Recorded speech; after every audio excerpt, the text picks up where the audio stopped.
Welcome to S Pandey YouTube channel. आज के class में मैं आप लोगों को क्लास 10th मैथ की 2012 की ऑब्जेक्टिव क्वेश्चन को मैं सॉल्व करने जा रहा हूं। और इसमें सबसे पहले मैं ऑब्जेक्टिव बताऊंगा, इसके बाद मैं 2 अंक का क्वेश्चन और उसके बाद 5 अंक का क्वेश्चन बताऊंगा। तो आज के क्लास में मैं क्लास 10th 2012 का एग्जाम में जो पूछा गया था मैथ का क्वेश्चन का ऑब्जेक्टिव में सॉल्व करने जा रहा हूँ। देखिए पहला क्वेश्चन क्या कर रहा है कि प्रथम 5 पूर्ण संख्याओं का माध्य क्या होगा। इसमें ऑप्शन दिया 3, 2, 2.5 और 4। इसमें से क्या होगा। तो देखिए ऑप्शन को देख लीजिए, अब मैं बनाऊंगा। देखिएगा इसी प्रकार से।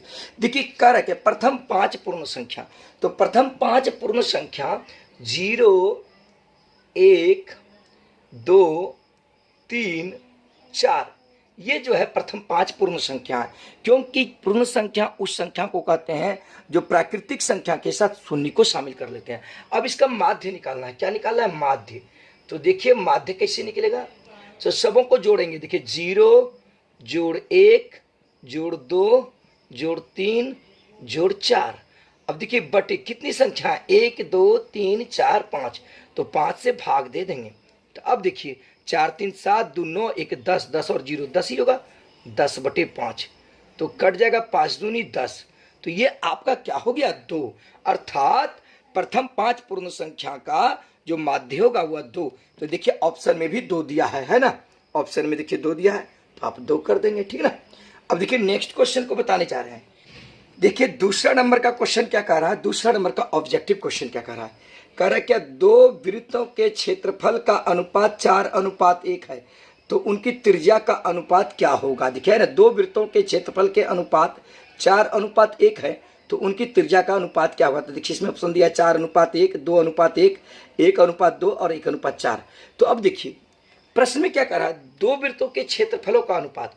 देखिए एक वृत्त हो गया ये और एक वृत्त ये मान लीजिए। अब इसकी त्रिज्या मान लीजिए R1 और इसकी त्रिज्या मान लीजिए R2। अब देखिए प्रश्न से एरिया को किससे कहता है? A1। मान लीजिए पहले वृत्त की त्रिज्या A1, मान लीजिए पहले वृत्त की त्रिज्या A1 और दूसरे वृत्त की त्रिज्या A2। अब अनुपात में बटे होता है, तो इसका मतलब जब भी होगा ध्यान दीजिएगा, पाई R1 का स्क्वायर, वृत्त का क्षेत्रफल क्या होता है? पाई R1 का, और बटे क्या हो जाएगा? पाई R2 का स्क्वायर। अब देखिए प्रश्न में क्या कर रहा है, 2 वृत्तों के क्षेत्रफल का अनुपात 4:1। अभी मैं दिखाया हूं प्रश्न। तो इसका मतलब A1/A2 का जो मान दिया है वो 4/1 दिया है ना। यानी प्रश्न में ही कह रहा है कि नहीं, A1:A2 बराबर 4:1, यानी 2 वृत्तों के क्षेत्रफल का अनुपात 4:1 दिया है। तो उसकी त्रिज्या का अनुपात निकालना है। तो A1/A2 का मान कितना दिया है प्रश्न में? 4:1। तो अब देखिए ये पाई और ये पाई कट गया, क्या बच गया? R1 का भी स्क्वायर है और R2 का। हम इसको लिख सकते हैं R1/R2 का होल स्क्वायर। कर सकते हैं कि नहीं बताइए। अब देखा जाए बाबू, ध्यान दीजिएगा। अब देखिए इसको लिख सकते हैं 2/1 का होल स्क्वायर बराबर R1/R2 का होल स्क्वायर। लिख सकते हैं ना, क्योंकि देखिए 2 दूनी 4, 1 गुना 1 1 ही होगा। तो यहाँ पे देखिए इस दोनों तरफ स्क्वायर स्क्वायर है, तो स्क्वायर स्क्वायर हट जाएगा। ऐसे भी तुलना होगा तो हट जाएगा। और उसके बाद यहाँ पर क्या बचेगा? 2:1 बच जाएगा। 2:1। अब बराबर में क्या बच जाएगा? देखिए R1:R2, R1:R2, अर्थात दोनों के त्रिज्या का जो अनुपात हुआ 2:1। तो इसमें देखिए ऑप्शन दिया है, इसमें ऑप्शन दिया है, देखिए 2 है ना। ऑप्शन में क्या दिया है? 2:1, इसलिए इसका बी नंबर आंसर हो जाएगा 2012 का दूसरा नंबर का। तो समझ में आ रही है, सब आपको बताएंगे, आप लोग कमेंट करेंगे। चलिए नेक्स्ट क्वेश्चन, तीसरा ऑब्जेक्टिव। देखिए तीसरा ऑब्जेक्टिव क्या कहता है, यह तीसरा नंबर का क्वेश्चन देखिए कहता है यदि tan थीटा बराबर √3, तो थीटा का मान कितना होगा। देखिए 90 डिग्री दिया है, 45 डिग्री दिया है, 30 डिग्री, 60 डिग्री। तो देखिए बाबू क्या कह रहा है प्रश्न में, tan थीटा बराबर क्या कह रहा है? tan थीटा बराबर √3 दिया है। तो tan थीटा बराबर √3 दिया है, तो थीटा का मान क्या होगा। तो देखिए tan थीटा बराबर क्या दिया है? √3। तो √3 को लिख सकते हैं tan 60 डिग्री, क्योंकि tan 60 डिग्री का मान क्या होता है? √3। इसलिए थीटा की जगह पर क्या आ गया? 60 डिग्री। तो थीटा बराबर क्या हो गया? 60 डिग्री आंसर। तो इसलिए तीसरा नंबर का जो ऑब्जेक्टिव होगा वो ऑप्शन होगा वो 60 डिग्री। तो देखिए तीसरा नंबर का क्वेश्चन है ना, देखिए 3 का जो ऑप्शन होगा वो 60 डिग्री दिया है, तो 60 डिग्री मार देंगे। तो समझ में आ रही है आप लोगों को? बताएं, और वीडियो कैसी लग रही है कमेंट अवश्य करेंगे। अब देखिए बाबू अगला चौथा नंबर का क्वेश्चन देखिए। चौथा नंबर में कह रहा है क्या, देखिए कि चौथा नंबर का question objective cos 60 degree plus 1/cos 60 degree -1 का मान क्या होगा। इसमें ऑप्शन में देखिए -2 दिया है, -3 दिया है और फिर 3 दिया और 2। तो क्वेश्चन देखिए मैं लिख देता हूं बाबू। देखिए 4 नंबर का ऑब्जेक्टिव में बता रहा हूं क्या कर रहा है। cos 60 डिग्री +1 अब बटे cos 60 डिग्री -1 का मान क्या होगा ये कह रहा है। तो cos 60 डिग्री का मान 1/2 होता है, जोड़ ध्यान दीजिएगा क्या है 1 है, फिर देखो बाबू बटे है, फिर क्या है cos 60 डिग्री, cos 60 डिग्री का मान 1/2 फिर -1 है। अब देखो नहीं कुछ तो नीचे 1, नहीं कुछ तो नीचे 1। अब देखो 2 और 1 का एलसीएम क्या हो जाएगा 2, 2 और 1 का एलसीएम क्या हो जाएगा 2, तो 2 गुना 1 क्या हो जाएगा 1 + 2 बटे, फिर देखो 2 और 1 का एलसीएम कितना हो जाएगा 2, 2 और 1 का एलसीएम कितना हो जाएगा 2, तो 1 माइनस क्या हो गया 2, 1 माइनस 2 हो गया। अब देखिए बाबू ये 2 और ये 2 कट गया, 2 और 1 कितना हो जाएगा 2 और 1 हो जाएगा 3। अब बटे देखो 1 में से 2 घटेगा, 1 में से 2 घटेगा क्या बचेगा -1, क्या बच गया -1। अब 3 बटे -1 बराबर क्या हो जाएगा -3 हो जाएगा, क्या हो जाएगा -3।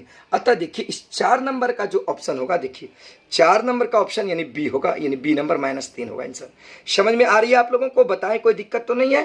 अब चलिए अगला देखिए 5 नंबर बताने जा रहे हैं। देखिए 5 नंबर का क्वेश्चन क्या कह रहा है, देखिए 5 नंबर का क्वेश्चन कह रहा है, देखिए बाबू 5 नंबर का कि यदि अल्फा और बीटा fx बराबर x² + x + 1 के मूल हों तो 1/α + 1/बीटा का मान क्या होगा। देखिए ऑप्शन में ए 5 नंबर में 1 दिया है, -1 दिया है, 0 दिया है, इनमें से कोई नहीं दिया। अब देखिए क्वेश्चन को देखिए एक बार अच्छे से। अब देखिए मैं बता रहा हूँ 5 नंबर का क्वेश्चन कह रहा है क्या, देखिए कह रहा है कि fx, ध्यान दीजिएगा fx बराबर क्या दिया है बाबू, fx बराबर दिया है x² + x + 1 है ना। अब तो कह रहा है कि इसमें 1/α और 1 + 1/बीटा का वैल्यू क्या होगा, 1/α + 1/बीटा का वैल्यू क्या होगा। तो सबसे पहले देखो बाबू अल्फा और बीटा इसके मूल दिए हैं, तो देखो a बराबर कितना है, x² के साथ जो गुना रहता है उसको a कहते हैं, नहीं कुछ तो 1, तो a बराबर 1 हो गया। b बराबर भी x के साथ जो गुना रहता है उसको b कहते हैं, b बराबर क्या 1, और c बराबर कितना है देखो 1, c बराबर क्या है 1। अब देखो अल्फा प्लस बीटा, ध्यान देना अल्फा प्लस बीटा बराबर होता है -b/a, अल्फा प्लस बीटा बराबर क्या होता है -b/a होता है। तो अल्फा प्लस बीटा बराबर b का वैल्यू कितना है 1, तो देखो -1/a, a का वैल्यू क्या है 1, यानी बराबर हो गया -1। तो अल्फा प्लस बीटा का मान कितना हो गया -1। अब देखो बाबू अल्फा इंटू बीटा, ध्यान देना अल्फा इंटू बीटा बराबर होता है c/a, क्या होता है c/a होता है।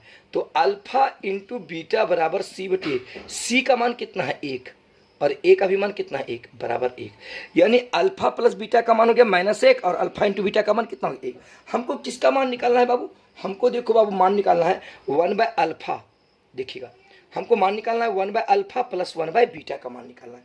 तो अब देखिएगा अल्फा और बीटा का एलसीएम लीजिए तो क्या हो जाएगा अल्फा इंटू बीटा होगा, अल्फा और बीटा का लघुत्तम अल्फा इंटू बीटा।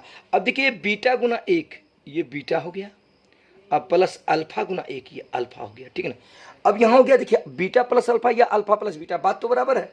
तो अब यहाँ देखिए अल्फा प्लस बीटा का मान कितना है -1, इसका मतलब बीटा प्लस अल्फा का मान कितना है -1, तो बीटा प्लस अल्फा का मान कितना है -1 कर दिए ना। अब फिर देखिए अल्फा इंटू बीटा, इसका वैल्यू कितना है देखिए 1/1 कर दिए, तो 1/-1 बराबर कितना होगा -1 हो गया। अर्थात इसका जो ऑप्शन होगा 5 नंबर का, देखिए बाबू 5 नंबर का जो ऑप्शन होगा -1 यानी बी नंबर का इसका ऑप्शन होगा। देखिए हो गया ना, समझ में आ रही है, कोई दिक्कत तो नहीं। चलिए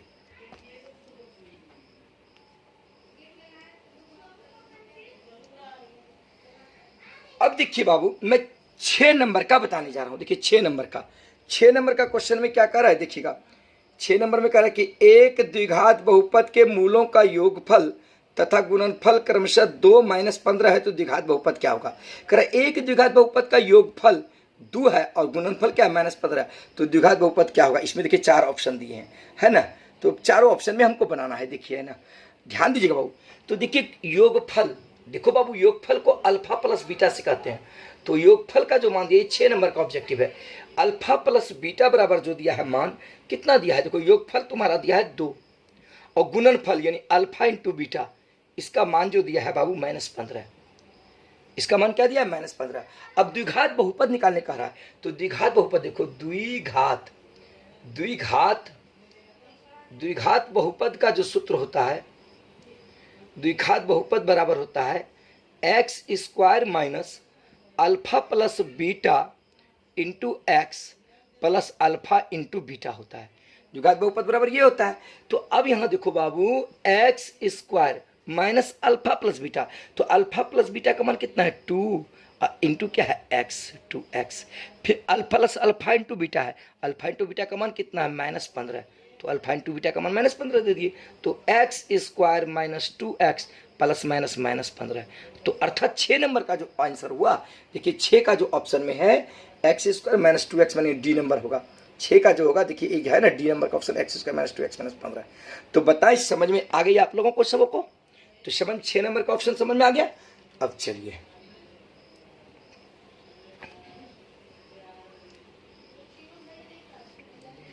अब देखिएगा 7 नंबर का क्वेश्चन। देखिए 7 नंबर का क्वेश्चन कह रहा है क्या, देखिए ये बिंदु Q, देखिए 7 में बिंदु Q से किसी वृत्त की स्पर्श रेखा की लंबाई 24 सेंटीमीटर।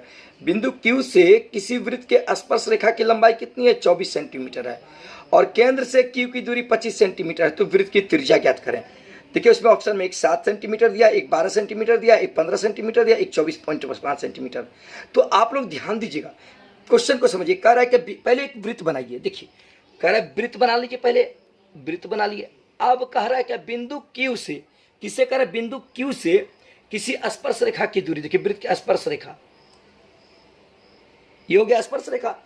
अब इसको मान लीजिए Q, यहां पर क्या मान लिए Q मान लिए।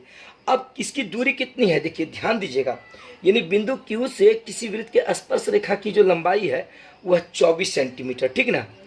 हाँ यहाँ पर देखिए वृत्त की स्पर्श रेखा की लंबाई कितनी है 24 सेंटीमीटर है, यहाँ 24 सेंटीमीटर दे दिए। इसको मान लीजिए यहाँ पर स्पर्श किया है P मान लिया, ठीक ना। और Q से, अब देखिए केंद्र से Q की दूरी, केंद्र मान लीजिए यहाँ पर है। अब देखिए केंद्र यहाँ पर मान लीजिए, है ना, केंद्र यहाँ मान लीजिए। अब देखिएगा ध्यान दीजिएगा, यहाँ स्पर्श रेखा ये है, ठीक ना। अब याद रखिएगा एक सूत्र होता है कि वृत्त के केंद्र से स्पर्श बिंदु को मिलाने वाली रेखा स्पर्श रेखा पर लंब होती है। इसका मतलब यहाँ पर 90 डिग्री का कोण बनाता है, ठीक ना। अब ये देखिए वृत्त Q से यानी केंद्र की जो दूरी है इसको मान लीजिए O, कितनी दूरी है भाई 25 सेंटीमीटर, तो ये 25 सेंटीमीटर है। तो कहता है कि वृत्त की त्रिज्या, तो वृत्त की त्रिज्या यही ना होगी, वृत्त की त्रिज्या यही होगी। एक बार क्वेश्चन को फिर से समझिए। कह रहा है कि किसी वृत्त के Q बिंदु से एक स्पर्श रेखा की दूरी है 24 सेंटीमीटर। तो स्पर्श रेखा उसे कहते हैं जो वृत्त को स्पर्श करते हुए जाती है। तो वृत्त को स्पर्श करते हुए यहाँ से यहाँ तक की दूरी कितनी है 24 सेंटीमीटर, और Q बिंदु से केंद्र की जो दूरी है वो 25 सेंटीमीटर है। कितनी है 25 सेंटीमीटर।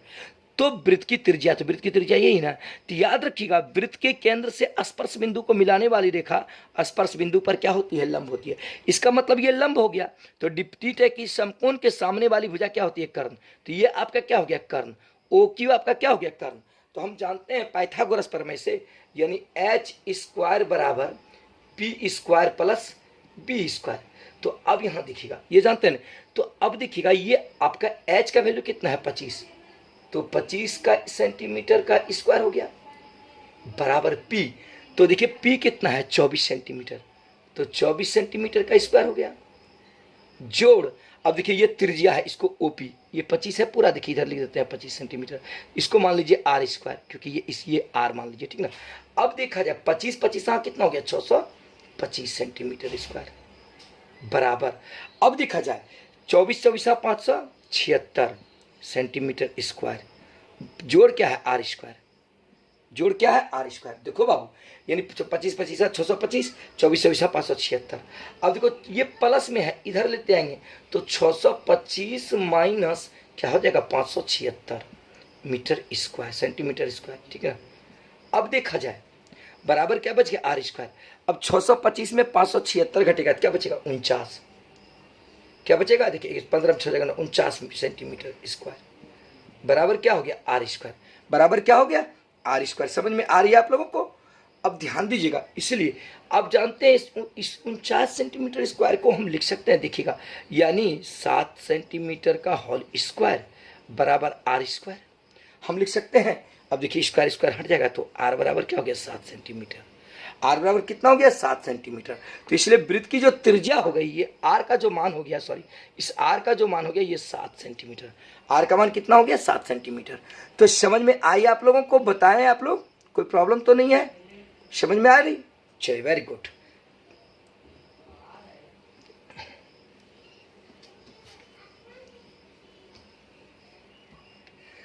अब देखिए 8 नंबर का क्वेश्चन मैं बताने जा रहा हूं। देखिए 8 नंबर का कहता है कि बिंदु -4 3 किस पाद में स्थित है। इसका मतलब किस चतुर्थांश में स्थित है। बिंदु -4 और 3 किस चतुर्थांश में स्थित है। क्या दे रहा है, -4 और 3 किस चतुर्थांश में स्थित है। तो देखो बाबू, ये आपका 8 नंबर का क्वेश्चन नंबर 2012 का ऑब्जेक्टिव का है, ठीक ना, ध्यान दीजिएगा। तो देखिए ये हम जानते हैं कि एक्स डस्ट, ये y और y डस्ट होता है। प्रथम चतुर्थांश में प्लस प्लस होता है, दूसरे चतुर्थांश में माइनस प्लस होता है, यानी x का मान माइनस और y का मान प्लस, और तीसरे चतुर्थांश में दोनों माइनस होता है, x और y दोनों माइनस, और चौथे में x का मान प्लस और y का मान माइनस में होता है। तो इसमें साफ पता चला कि ये -4 और 3, यानी x का मान निगेटिव और y का मान क्या है 3। तो इसका मतलब ये दूसरे चतुर्थांश में, इसका मतलब ये दूसरा चतुर्थांश में होगा। इसलिए देखिए यहाँ पर ऑब्जेक्टिव में क्या है, दूसरा पाद कहना है, यानी बी नंबर का ऑप्शन हो जाएगा। क्या हो जाएगा, बी नंबर। इसके पहले वाला जो बताए थे देखिए ए यानी 7 होगा। समझ में आई? चलिए अब देखिए नेक्स्ट क्वेश्चन।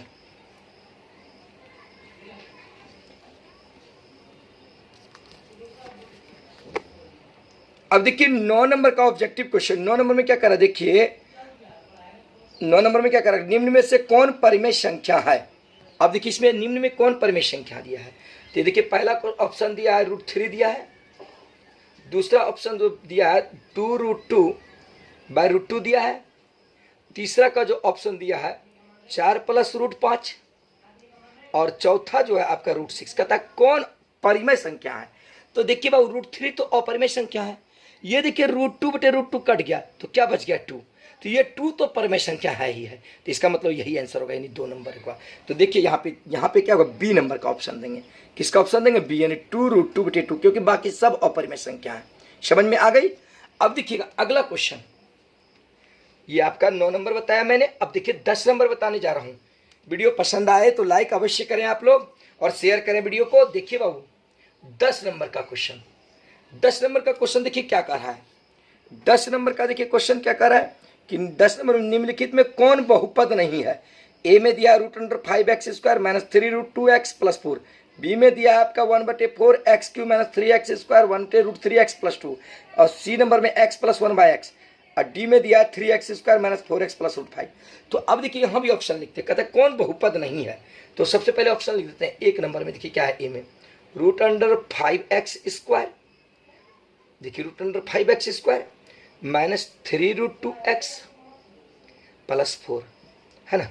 2 नंबर देखिए, 2 नंबर में क्या दिया है 1/4x³ -3x² + 1/√3x + 2।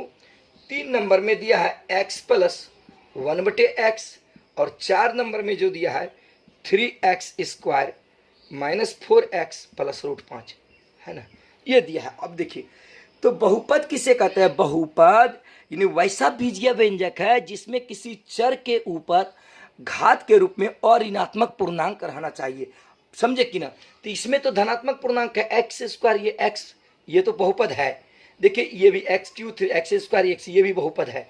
अब देखिए तीसरा नंबर जो दिया ऑप्शन यानी सी नंबर में, तो ये क्या दिया x + 1/x, तो इसको x + 1/x है। अब देखिए इसको हम लिख सकते हैं, देखिए 1/x⁻m, इसका सूत्र क्या होता है, x⁻−m होता है कि नहीं। तो 1/x है, नहीं कुछ तो इस पर पावर 1 है कि नहीं। अब देखिए ये जब ऊपर चला जाएगा तो क्या हो जाएगा x⁻−1। लेकिन बहुपद का क्या नियम है कि अऋणात्मक घात होना चाहिए किसी चर पर, लेकिन यहाँ पर घात क्या आ गया, -1 आ गया, इसलिए यह बहुपद नहीं है। तो इसका ऑप्शन हो जाएगा 3 नंबर। इसका मतलब इसका जो ऑप्शन आएगा देखिए 3 नंबर इसका ऑप्शन हो जाएगा। यानी निम्नलिखित में कौन बहुपद नहीं, तो x + 1/x। समझ में आ रही है ना आप लोगों को।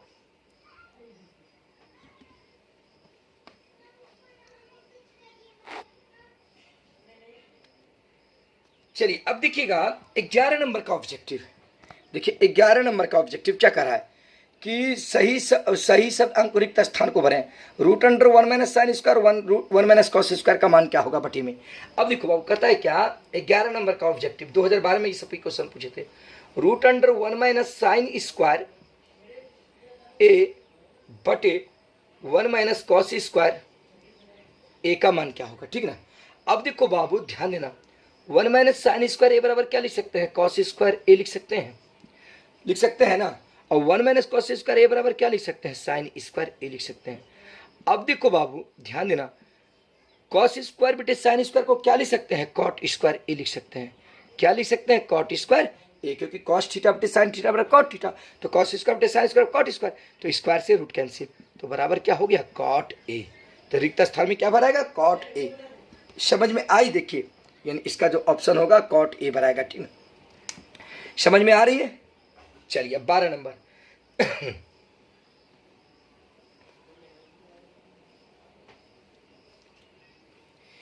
देखिए बाबू, अब 12 नंबर का क्वेश्चन क्या कर रहा है, देखिए सही शब्द अंक से रिक्त स्थान को भर कहता है cos 48 degree minus sine 42 degree का मान क्या होगा। तो देखिए बाबू ध्यान दीजिएगा, क्वेश्चन 12 नंबर का क्या कर रहा है, cos 48 degree minus sine 42 degree का मान क्या होगा, इसका मान। तो देखो बाबू कॉस 48 डिग्री है माइनस साइन 42 डिग्री, तो साइन 90 माइनस 48 लिख सकते हैं, क्योंकि 90 में 48 जाएगा तो कितना बचेगा, 42 बचेगा। एक दाई 10, 10 में 8 गया 2, अब यहाँ 8 में 4 गया 4। अब देखो बाबू एक सूत्र होता है, साइन 90 माइनस थीटा बराबर क्या होता है, cos theta. Sine 90 minus theta बराबर क्या होता है, कॉस थीटा। तो अब देखो बाबू ध्यान देना, cos 48 degree minus sine 90 minus 48 है, तो साइन 90 माइनस थीटा बराबर कॉस थीटा, ये क्या हो जाएगा, कॉस 48 डिग्री। तो यहाँ पे देखो कॉस 48 डिग्री माइनस में, ये भी प्लस में, ये कट जाएगा, क्या हो जाएगा 0 डिग्री। अर्थात 12 नंबर का जो भराएगा यहाँ पर देखिए 12 नंबर में क्या हो जाएगा, 0 डिग्री। समझे ना। चलिए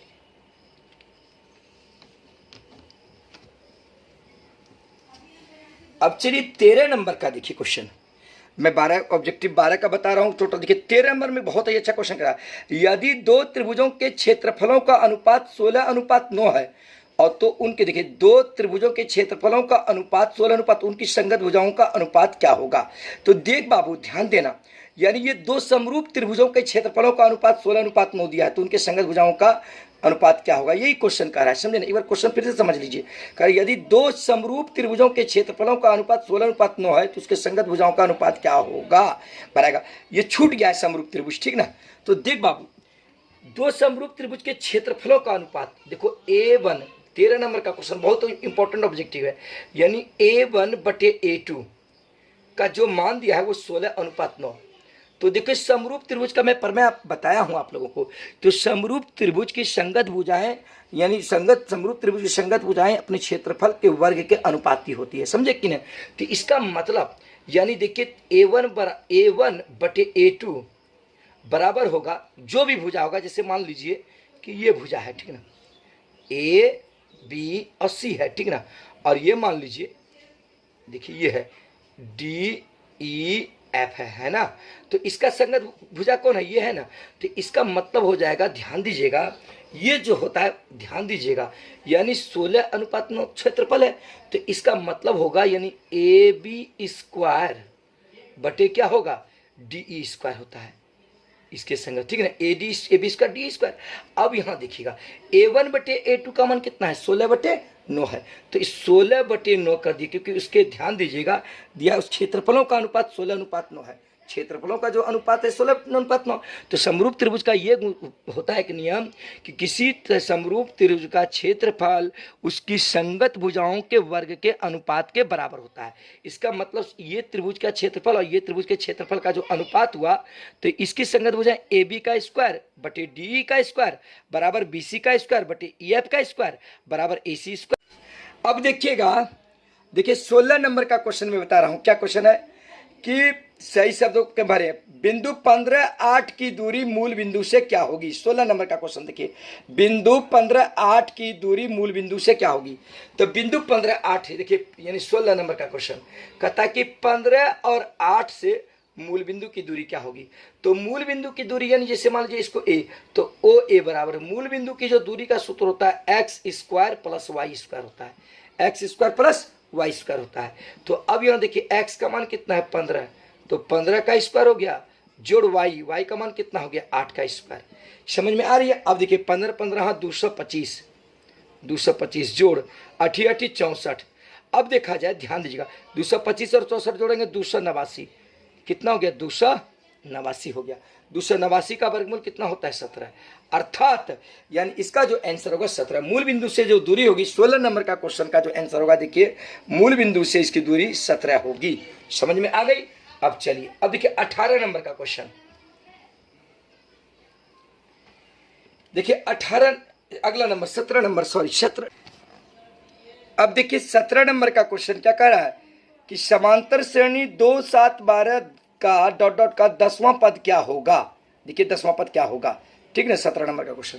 तो 2 7 12 डॉट डॉट 10वां पद क्या होगा।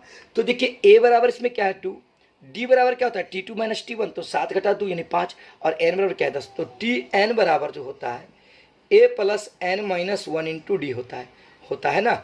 अब देखिए ए का मान कितना है देखिए 2 प्लस एन का मान कितना है 10 माइनस 1 इंटू क्या होता है डी का मान कितना है 5। तो अब यहाँ देखा जाए 2 प्लस 10 में से 1 घटेगा क्या बचेगा 9, तो 9 गुना 5, तो 2 प्लस 9 पचे 45, तो 45 और 2 कितना हो गया 47, कितना हो गया 47। इसका मतलब इसका 10वां पद क्या होगा 47 होगा। समझे कि ना, इसका 10वां पद क्या हो जाएगा 47। चलिए 17 नंबर बता दिए। अब देखिए आगे 18वां नंबर, अब देखिए 18वां नंबर नेक्स्ट क्वेश्चन देखिएगा क्या कहता है। देखिए यह 18 नंबर का क्वेश्चन, यदि एक त्रिभुज के एक कोण की समद्विभाजक रेखा त्रिभुज की माध्यिका हो तो वह त्रिभुज कौन सा होगा। यदि एक त्रिभुज की एक कोण समद्विभाजक रेखा त्रिभुज की माध्यिका हो तो त्रिभुज कौन सा होगा। तो देखो ध्यान देना 18 नंबर का क्वेश्चन, 18 नंबर का क्वेश्चन क्या, एक त्रिभुज है, ठीक है। अब एक त्रिभुज है, यदि इसकी देखो ये त्रिभुज है ए बी सी, अब यदि इसके एक कोण की माध्यिका एक कोण की मध्य बिंदु है ना, ये माध्यिका हो गई, ठीक है ना।